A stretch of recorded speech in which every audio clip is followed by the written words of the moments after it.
Hello friends, कैसे हैं आप सब लोग। आई होप सब अच्छे होंगे। लास्ट क्लास में मैंने आपको कॉस्ट ऑडिट का आइडिया दिया था। कॉस्ट ऑडिट होता क्या है उस बारे में हमने डिस्कशन किया था। थोड़ा डिस्कशन ब्रांच ऑफिस अकाउंट्स का भी किया था, बट मेन डिस्कशन जो है ब्रांच ऑफिस अकाउंट्स कंप्लीट होने के बाद मैंने आपको कॉस्ट ऑडिट के बारे में बताया था। तो कॉस्ट ऑडिट में मैंने आपको ये बताया था कि कौन कौन सी क्लास ऑफ कंपनीज ऐसी हैं जिन्हें कॉस्ट रिकॉर्ड्स मेंटेन करना जरूरी है।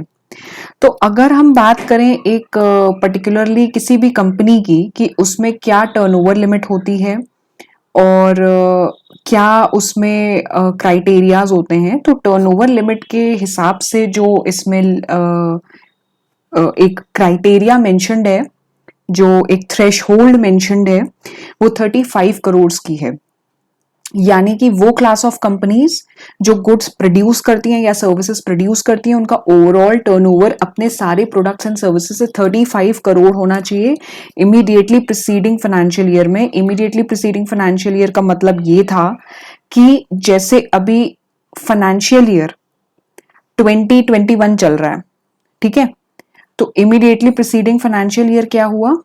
फाइनेंशियल ईयर 2019 टू 2020, ये हुआ इमीडिएटली प्रीसीडिंग फाइनेंशियल ईयर। फिर हमने बात करी थी कि जो कंपनीज क्लासिफाइड हैं एमएसएमई में, ठीक है, उन्हें इसमें वो इस पर्टिकुलर लिमिट से एक्सक्लूडेड हैं, लेकिन फॉरेन कंपनीज इंक्लूड होंगी। फिर मैंने आपको ये भी बताया था कि कॉस्ट रिकॉर्ड्स मेंटेन करने के लिए एक फॉर्म प्रिस्क्राइब्ड है, that is CRA1। Cost records जो है वो बेसिकली उसी में जिन जिन कंपनीज को मेंटेन करने हैं उसी के थ्रू, उसी के ही हिसाब से, उसी में ही मेंटेन होंगे, रेगुलर बेसिस में मेंटेन होंगे, जिसमें कॉस्ट ऑफ ऑपरेशन क्या है, कॉस्ट ऑफ सेल्स क्या है, मार्जिन्स क्या है, पर यूनिट कॉस्ट क्या है, फिर क्लोजिंग स्टॉक का वैल्यूएशन कैसा है, वो सारा प्रोसीजर्स उसमें देखा जाएगा। Then I also just gave an idea. I did not explain about regulated sectors and non regulated sectors. मैंने आपको बस इतना बताया था कि ये कुछ टर्म्स प्रिस्क्राइब्ड हैं कॉस्ट ऑडिट में और कुछ क्लास ऑफ कंपनीज, क्योंकि अभी तक हम लोग ने कॉस्ट रिकॉर्ड्स का एप्लीकेबिलिटी देखी कि कॉस्ट रिकॉर्ड्स किन किन कंपनीज को मेंटेन करना जरूरी है, लेकिन कॉस्ट ऑडिट किन्हें कराना जरूरी है वो भी हमने नहीं देखा था। तो कॉस्ट ऑडिट मेनली उन क्लास ऑफ कंपनीज को कराना जरूरी है जिनका एनुअल टर्नओवर सारे प्रोडक्ट्स एंड सर्विसेज से during immediately preceding financial year 50 crore या उससे ज्यादा है, and aggregate turnover individual product से 25 करोड़ या उससे ज्यादा है। ये जो लिमिट है ये प्रिस्क्राइब्ड है रेगुलेटेड सेक्टर्स में, और इसमें हम टर्नओवर कब का देखेंगे? इमीडिएटली प्रीसीडिंग फाइनेंशियल ईयर का, ठीक है। करंट ईयर का नहीं देखना है, इमीडिएटली प्रीसीडिंग फाइनेंशियल ईयर का देखना है। सिमिलरली नॉन रेगुलेटेड सेक्टर्स में एनुअल टर्नओवर लिमिट जो है वो 100 करोड़ या उससे ज्यादा हो इमीडिएटली प्रीसीडिंग फाइनेंशियल ईयर की, और जो प्रोडक्ट्स इंडिविजुअली कंपनी बना रही है जिनके कॉस्ट रिकॉर्ड्स मेंटेन हो रहे हैं, क्योंकि हमें ये भी मेनली चेक करना है, कि कॉस्ट रिकॉर्ड्स किस किस प्रोडक्ट्स के, किस किस सर्विसेज के मेंटेन हो रहे हैं। तो जिन प्रोडक्ट्स एंड सर्विसेज के कॉस्ट रिकॉर्ड्स मेंटेन हो रहे हैं उनका टर्नओवर भी तो देखा जाएगा ना, उनका इंडिविजुअली टर्नओवर कितना है जिनके कॉस्ट रिकॉर्ड्स मेंटेन हो रहे हैं। बहुत बड़ी ऑर्गेनाइजेशन है, कुछ प्रोडक्शन भी चल रहा है, कुछ उनका रिटेल काम भी चल रहा है, जरूरी नहीं है हर चीज मैन्युफैक्चर हो रही है, हो सकता है कुछ काम उनका आउटसोर्सिंग बेसिस पे भी चल रहा हो।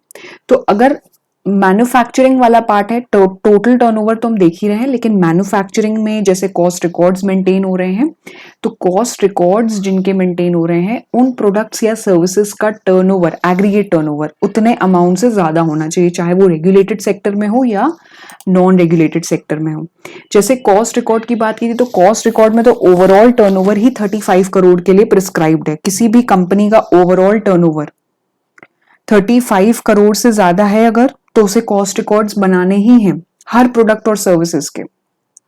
लेकिन कॉस्ट ऑडिट में हमें मेनली ये देखना है कि जिन कंपनीज का टोटल टर्नओवर रेगुलेटेड का अलग, नॉन रेगुलेटेड का अलग, उस लिमिट से ज्यादा है, और इंडिविजुअली जिनका कॉस्ट रिकॉर्ड मेंटेन हो रहा है वो उस प्रिस्क्राइब लिमिट से ज्यादा है, तो कॉस्ट ऑडिट होगा। अब बात करते हैं पहले मैं आपको इसको जैसे ये हम लोग ने पढ़ा है अभी, रेगुलेटेड सेक्टर पे भी हम आ रहे हैं, रेगुलेटेड सेक्टर क्या होते हैं, नॉन रेगुलेटेड सेक्टर क्या होते हैं।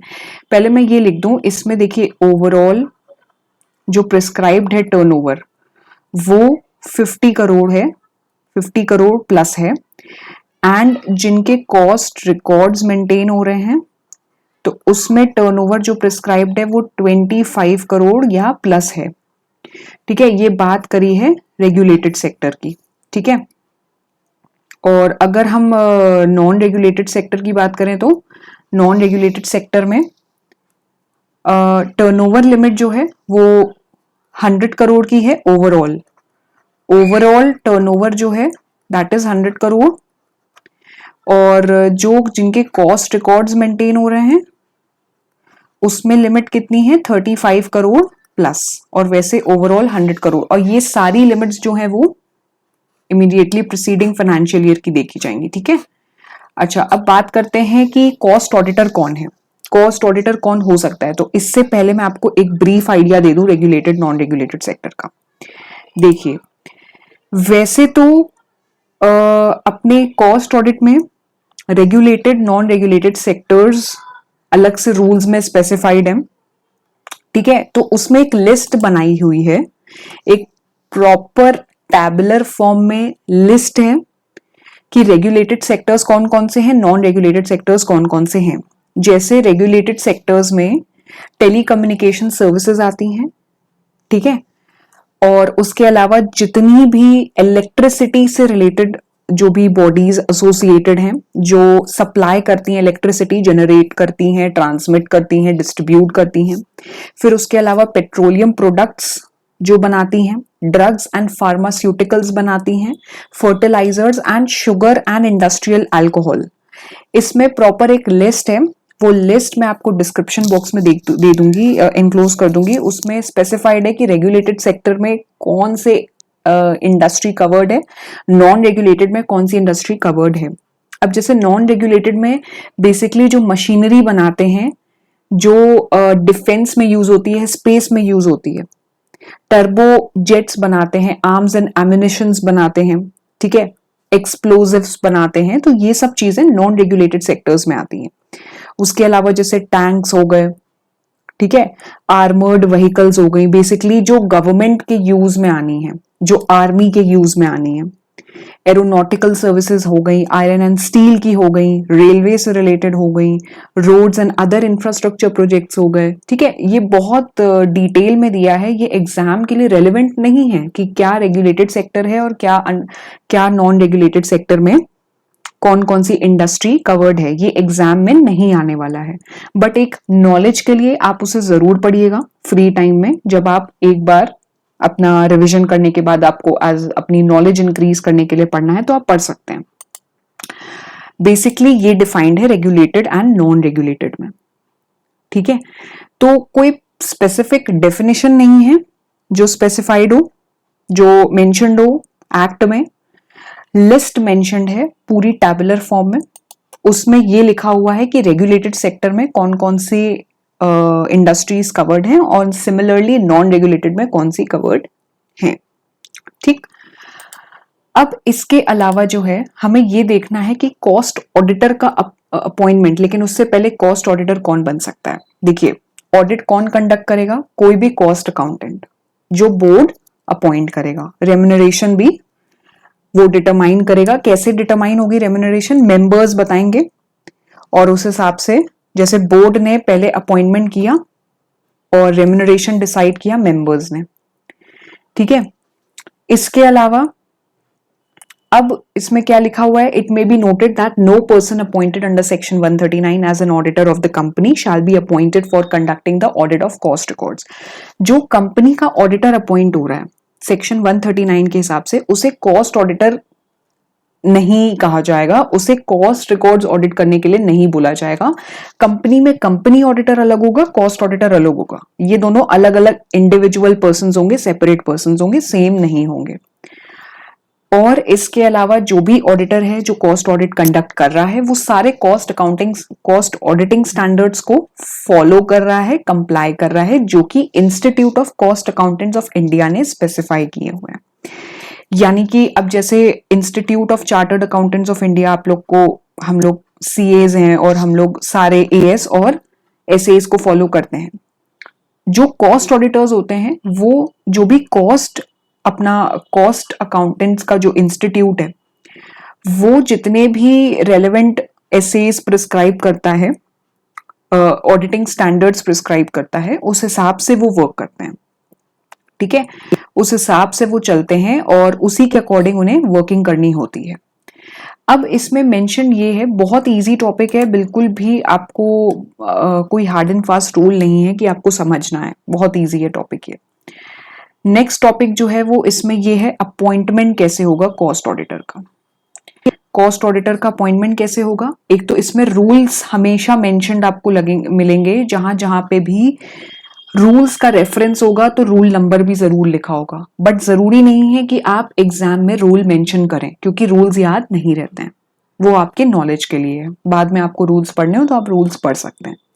अब रूल के हिसाब से ऑडिटर जो है वो अपॉइंट होगा with in 180 days of the commencement of every financial year.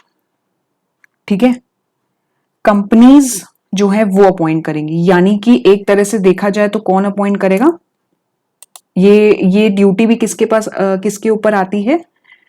Members के ऊपर आती है। ठीक है, तो ये चीज भी मेंबर्स के ऊपर आ जाती है। ठीक है, अब इसमें अपॉइंटमेंट से पहले कॉस्ट ऑडिटर का कंसेंट लिया जाएगा एंड उससे एक सर्टिफिकेट लिया जाएगा कि वो अग्री हो रहा है इस कंपनी का कॉस्ट ऑडिट करने के लिए। वैसे तो कंपनी अपॉइंट करेगी 180 डेज के अंदर, जब फाइनेंशियल ईयर कमेंस हुआ उस दिन से, लेकिन अपॉइंटमेंट से पहले वो ऑडिटर का भी तो कंसेंट ले लेगी ना, और वो रिटन फॉर्म में होगा। अब सर्टिफिकेट ले रही है तो सर्टिफिकेट में क्या क्या मेंशन होगा वो चीजें इसमें लिखी हैं। सर्टिफिकेट में ये मेंशन होगा, कॉस्ट ऑडिटर एक अपना जैसे चेक बॉक्सेस नहीं होते हैं कि हम अपना अफर्म कर रहे हैं हम कोई पर्टिकुलर चीज के लिए या हम कंसेंट दे रहे हैं, तो उस सर्टिफिकेट में ये होगा कि इंडिविजुअल जो है या फर्म है जैसे कॉस्ट ऑडिटर्स की, तो वो अपॉइंटमेंट के लिए एलिजिबल है, डिस्क्वालिफाइड नहीं है कंपनीज एक्ट में and cost and works accountant act में। ठीक है, वैसे तो cost and works accountant act में जो भी मेंशन्ड है डिस्क्वालिफिकेशन को लेके, वो सारे रूल्स सारे सेक्शंस अध्ययन हो, फॉलो हो, और जो कंपनीज एक्ट में स्पेसिफाइड है कि डिस्क्वालिफिकेशन के लिए क्या क्या अलग अलग स्टेप्स जो हम लोग ने पढ़े भी थे, तो वो सारे फॉलो होंगे। वो देखे जाएंगे कि वो पर्टिकुलर कॉस्ट ऑडिटर या उसकी फर्म जो है वो डिस्क्वालिफाइड ना हो, कंपनीज एक्ट में भी and cost and works accountant act में भी। फिर वो सारे क्राइटेरिया को फुलफिल करे सेक्शन 141 के। ठीक है, और जो भी अपॉइंटमेंट हो वो लिमिट्स के अकॉर्डिंग हो। उसके अलावा प्रोसीडिंग्स जो होंगी कॉस्ट ऑडिटर के अगेंस्ट या ऑडिट फर्म या किसी पार्टनर के अगेंस्ट कोई पेंडिंग तो नहीं है, कोई प्रोफेशनल मैटर्स हैं जैसे कुछ कोई लिटिगेशंस हैं कोर्ट में पेंडिंग हो या कोई केस चल रहा है उनके अगेंस्ट में, तो उसकी पूरी लिस्ट ली जाएगा। अगर पेंडिंग है, कोर्ट में पेंडिंग है, कोई सूट फाइल हुआ है उनके अगेंस्ट, कोई लिटिगेशन है पेंडिंग है, तो वो उनसे प्रॉपर लिस्ट के फॉर्म में लिया जाएगा। अब इसमें एक तो डिस्क्वालिफिकेशन वाला सेक्शन तो ये हो गया। सेक्शन 141 कौन सा है, याद है आप सबको? सेक्शन 141 मेनली क्या स्पेसिफाई करता है कि कोई भी पर्सन एलिजिबल कब होता है ऑडिटर बनने के लिए, जिसमें हम लोग ने, याद है हम लोग ने डिस्कस किया था कि सीए ही एलिजिबल होता है या फर्म है, पार्टनर्स हैं और वो सब जितने भी सीएज हैं वही एलिजिबल होते हैं। फिर उसमें अपॉइंटमेंट को लेके डिस्क्वालिफिकेशन को लेके हम लोग ने डिस्कशन किया था कि क्या क्या कौन कौन क्वालिफाइड है, ठीक है, डिस्क्वालिफाइड कौन कौन होता है। तो वो सेक्शन 141 हम लोग ने कवर किया था, जिसमें ऑडिटर को लेके एलिजिबिलिटी, क्वालिफिकेशन, डिस्क्वालिफिकेशन की बात की थी। ठीक है, जो एकदम जब चैप्टर इनिशिएट हुआ था तब हमने डिस्कस किया था, बहुत इंपॉर्टेंट टॉपिक था। तो वो सब चीजें कॉस्ट ऑडिटर के लिए भी अप्लाई होंगी। कोई भी सूट्स पेंडिंग है तो वो सारी लिस्ट्स उससे ली जाएगी। ठीक, अब इसमें यह भी लिखा है कि जो भी रेफर्ड कंपनी है वो कॉस्ट ऑडिटर को इन्फॉर्म करेगी, ठीक है, उसके अपॉइंटमेंट के बारे में, एंड उसके अलावा एक नोटिस फाइल करेगी सेंट्रल गवर्नमेंट को 30 दिन के अंदर। और 30 दिन कब से होंगे? बोर्ड मीटिंग के 30 दिन। जैसे बोर्ड की मीटिंग हुई, उसमें डिसाइड हुआ कि ये पर्टिकुलर पर्सन कॉस्ट ऑडिटर है, इसने सारी प्रोविजंस को कंप्लाई किया है, ये एलिजिबल भी है, डिस्क्वालिफाइड भी नहीं है, तो बोर्ड मीटिंग के 30 दिन के अंदर अंदर कंपनी जो है एक नोटिस फाइल करेगी सेंट्रल गवर्नमेंट को कि इस पर्सन का अपॉइंटमेंट हुआ है एज अ कॉस्ट ऑडिटर, ठीक है। और या फिर दूसरा ऑप्शन ये है कि 180 डेज के अंदर अंदर of the commencement of financial year वो नोटिस फाइल कर दे, विच एवर इज अर्लियर। और ये नोटिस फाइल होगा इलेक्ट्रॉनिक मोड में फॉर्म CRA 2 में, और फी के साथ होगा। इसके अलावा कॉस्ट ऑडिटर जो अपॉइंट होगा वो कंटिन्यू कब तक करेगा? Till the expiry of 180 days from the closure of financial year, और till he submits the cost audit report. अब इसमें नहीं है विच एवर इज अर्लियर। देखिए, दो बातें लिखी हुई हैं। सबसे पहले जब कॉस्ट ऑडिटर अपॉइंट हो रहा है तो कंपनी को नोटिस फाइल करना है, नोटिस फाइल करना है CG को। CG को नोटिस कब तक फाइल होगा? 30 डेज के अंदर। कब तक? 30 डेज, ठीक है। तो 30 डेज के अंदर फाइल होगा, ठीक। और दूसरी चीज क्या मेंशन्ड है? या तो बोर्ड मीटिंग के 30 डेज के अंदर अंदर, या फिर 180 डेज जब फाइनेंशियल ईयर कमेंस हुआ उसके 180 डेज के अंदर अंदर, विच एवर इज अर्लियर, जो भी इसमें से जल्दी हो जाए, जो भी डेट सबसे पहले अराइज हो जाए, ठीक है। तो ये नोटिस कब फाइल होगा? इलेक्ट्रॉनिक मोड में होगा, CRA 2 में फाइल होगा। और कॉस्ट ऑडिटर कब तक कंटिन्यू करेगा? Till the expiry of 180 days from the closure of financial year. Financial year जैसे एंड हो रहा है, मान लीजिए 31 मार्च 2020 को एंड हो रहा है फाइनेंशियल ईयर, मैं 19-20 की बात कर रही हूँ फाइनेंशियल ईयर, ठीक है। तो 19-20 के फाइनेंशियल ईयर के लिए अगर हम देखें कॉस्ट ऑडिटर कब तक कंटिन्यू करेगा, तो वो कब तक करेगा? Till the expiry of 180 days. अब यहां से हम 180 डेज गिनेंगे। 180 डेज जिस डे पे एक्सपायर हो रहे हैं उस दिन तक कॉस्ट ऑडिटर होल्ड करेगा, अपनी ऑफिस में अपनी पोस्ट होल्ड करेगा, ठीक है। या फिर जब तक वो रिपोर्ट सबमिट कर दे रहा है। जैसे मान लीजिए 180 डेज जब पूरे हो रहे हैं, लेकिन कॉस्ट ऑडिटर ने अपनी रिपोर्ट जो है पहले ही 30 जून को ही सबमिट कर दी, 30 जून को ही रिपोर्ट सबमिट कर दी, तो उसका अपॉइंटमेंट कंटिन्यू, एक्सपायरी कब तक मानी जाएगी कि वो कब तक होल्ड कर सकता है एज अ कॉस्ट ऑडिटर उस कंपनी में? 30 जून तक। लेकिन 180 डेज एक मैक्सिमम लिमिट दी हुई है इसमें, ठीक है, एक तरह से देखा जाए तो। बाकी नोटिस जो फाइल होना है CRA 2 में CG को, वो 30 डेज 30 डेज उसमें देखेंगे हम बोर्ड मीटिंग से, और या फिर 180 days 180 days from commencement of financial year, which ever is earlier.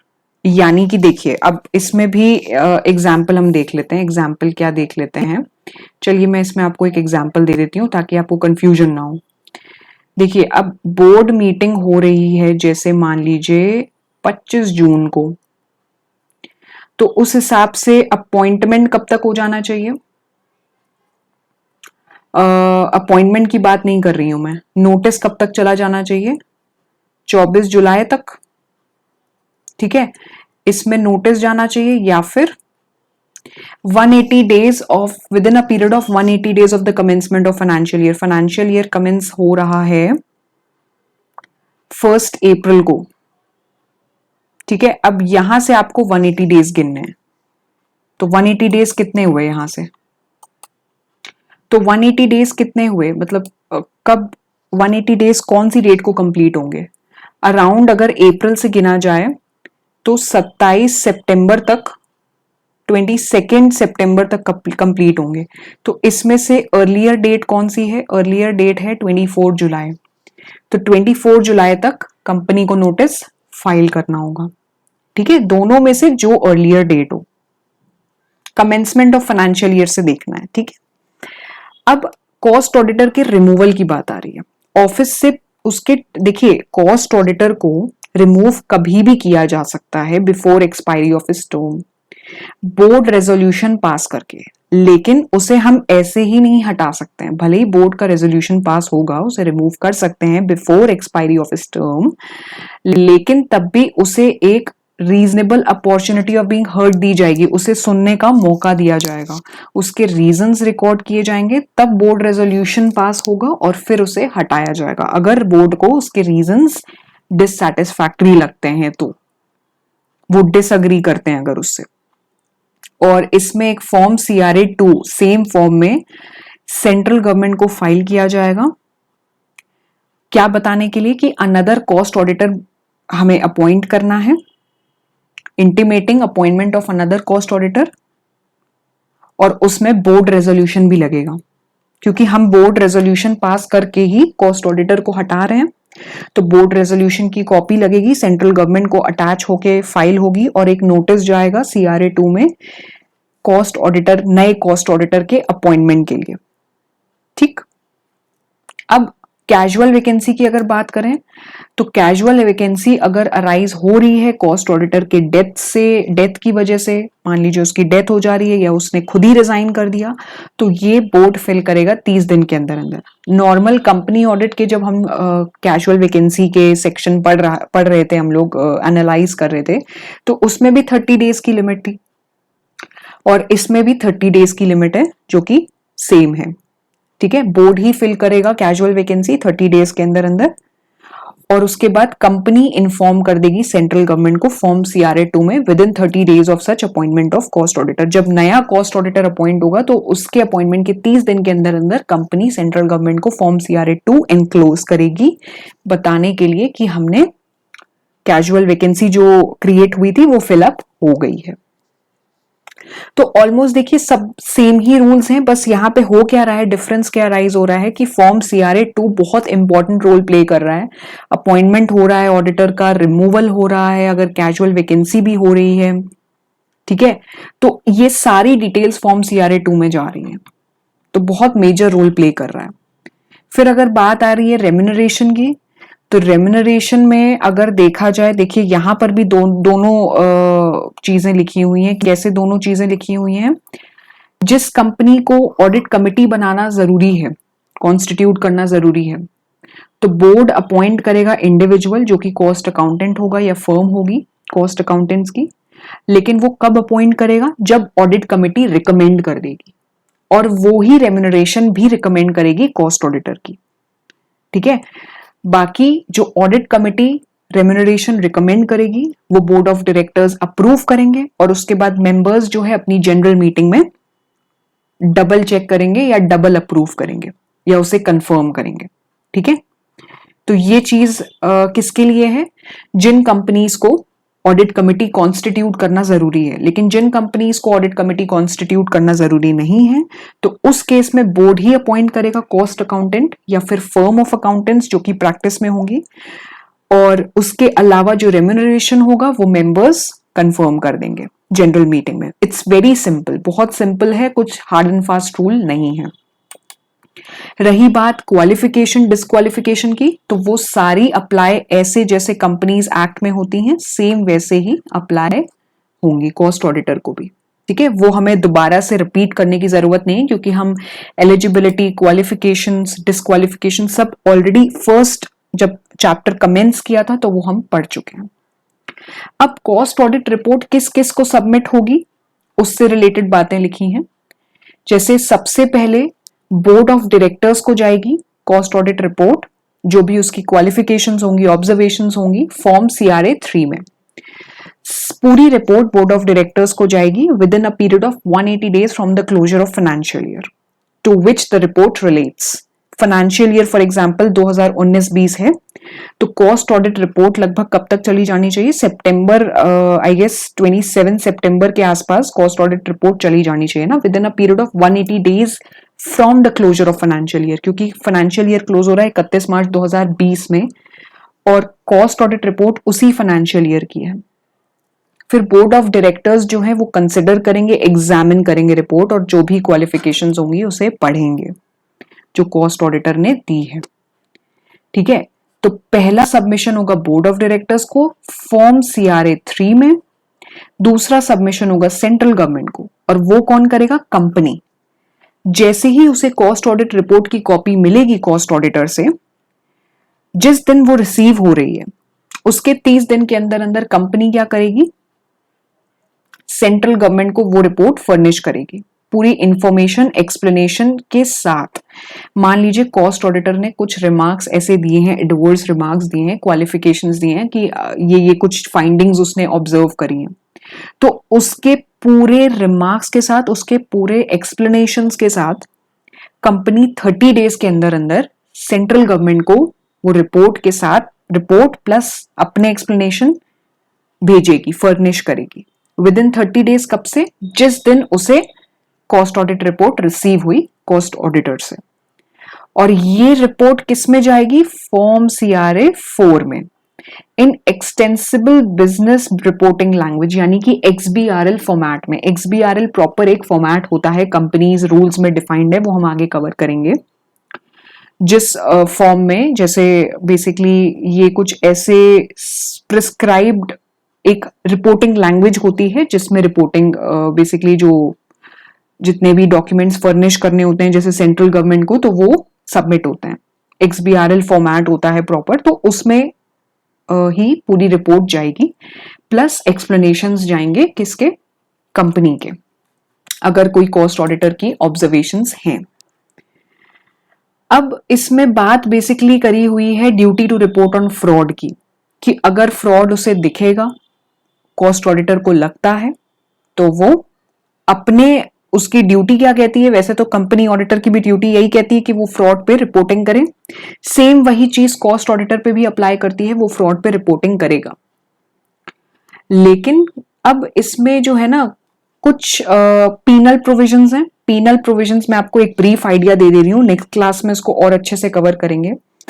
अगर कोई डिफॉल्ट करता है कॉस्ट ऑडिटर, कॉस्ट ऑडिटर के लिए है पीनल प्रोविजंस की कंपनी के लिए? देखिए, कोई डिफॉल्ट अगर हो रहा है तो कंपनी या कोई भी ऑफिसर होगा कंपनी का, तो उसे भी पनिशमेंट मिलेगी सेक्शन 147 में, जो अभी हम लोग आगे कवर करेंगे। और कॉस्ट ऑडिटर अगर कोई डिफॉल्ट कर रहा है तो उसे भी पनिशमेंट मिलेगी सेक्शन 147 में, जो हम आगे कवर करेंगे, जो हमारा लास्ट टॉपिक है कंपनी ऑडिट का। अब यहाँ पे स्पेसिफाइड ये है कि कॉस्ट ऑडिट रूल्स कब कब अप्लाई नहीं होते हैं। देखिए, ये कुछ ऐसे पॉइंट्स हैं जिसके कुछ टर्म्स ऐसे हैं जो आपको एक बार में समझ नहीं आएंगे, मुझे इसे थोड़ा डिटेल में एक्सप्लेन करना पड़ेगा आपको। देखिए, मैं आपको एक रफ आइडिया दे रही हूं, उसके बाद नेक्स्ट क्लास में हम इसको थोड़ा सा डिटेल्ड समझेंगे। कॉस्ट ऑडिटर की रिक्वायरमेंट किन किन केसेस में नहीं होती है? अगर एक्सपोर्ट से रेवेन्यू आ रहा है, अगर एक्सपोर्ट से रेवेन्यू आ रहा है फॉरेन एक्सचेंज में, और वो एक्सीड कर रहा है 75% ऑफ टोटल रेवेन्यू, कोई कंपनी है वो बेसिकली जो भी बना रही है गुड्स, उसमें वो इंडिया में तो सप्लाई कर ही रही है बट एक्सपोर्ट भी कर रही है, उसका एक्सपोर्ट रेवेन्यू 75% ज्यादा है अपने टोटल टर्नओवर से, या फिर कोई कंपनी ऑपरेट कर रही है स्पेशल इकोनॉमिक जोन में, या फिर कोई कंपनी एंगेज्ड है इलेक्ट्रिसिटी जनरेशन में for captive consumption through captive generating plant. अब ये सब captive consumption, special economic zone, ये सब क्या चीजें हैं, हम इसे नेक्स्ट क्लास में जरूर कवर करेंगे। फिलहाल आज के लिए इतना ही। वीडियो अच्छी लगी हो तो do not forget to like the video, share the video. कोई भी डाउट हो कमेंट बॉक्स पे लिख के भेजिए, मुझे आप डीएम कर सकते हैं। CA ज्योति ट्यूटोरियल्स मेरा पेज है इंस्टाग्राम पे, उस पर आप डीएम भी कर सकते हैं। कोई भी इश्यूज हो, कोई भी डाउट्स हो, बेझिझक पूछिए बिना हेजिटेशन के। I am always there to serve you all. So that's all for today. Thank you.